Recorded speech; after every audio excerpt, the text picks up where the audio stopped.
nouveau bilan lecture et c'est parti. On commence chez les Michel Lafon dans leur gamme Kazoku Siku avec le 5e volume du webtoon Marry My Husband. Et une fois de plus, le coup de cœur se renouvelle. J'aime énormément cette lecture qui est très agréable. Ce tome avait un petit goût de fin de série, donc je me demande ce qu'on va nous proposer par la suite. En tout cas, j'apprécie toujours autant la vengeance de notre protagoniste. On reste dans les coups de cœur avec le 7e volume de The Danger in My Heart. J'apprécie toujours autant ce shonen de romance. Vous savez que j'ai déjà eu un très gros coup de cœur pour l'animé. Je préfère d'ailleurs le format animé tout simplement parce que malheureusement les bulles c'est écrit vraiment très petit et c'est difficile pour moi qui vois très mal. La lecture reste superbe, c'est une romance comme je les aime avec des personnages attachants et de l'humour vraiment bien sélectionné. C'est une super lecture à ne pas manquer. Toujours dans les coups de cœur, j'ai lu le 11e volume de Corps Solitaire, mon titre préféré de la gamme live de chez Kana. C'était vraiment très sympathique, on a pu un petit peu mieux découvrir la relation de la famille Nina, donc notre protagoniste et sa femme.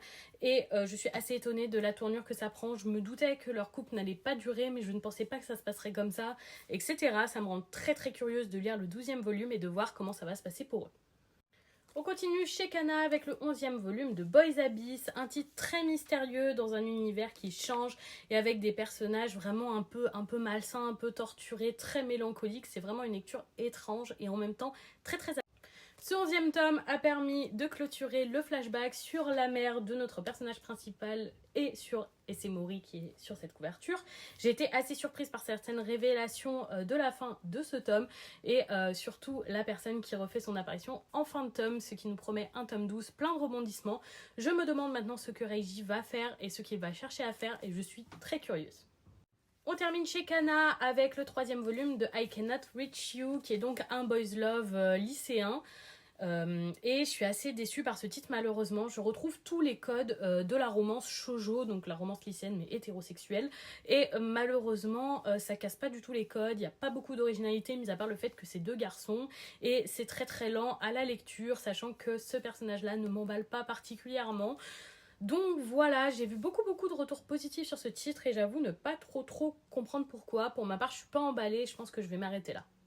On termine chez Kurokawa avec les 3 premiers volumes de Arslan, donc The Heroic Legend of Arslan dans son titre complet. Un titre dessiné par Hiromu Arakawa, mais c'est pas elle qui a écrit l'histoire et ça se sent. Elle a écrit FMA et franchement Arslan n'est pas au niveau.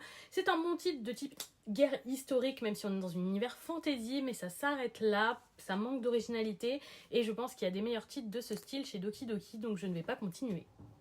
Et voilà pour ce bilan lecture, dites-moi si vous avez lu ces titres ou s'ils vous tentent. Bonne soirée tout le monde!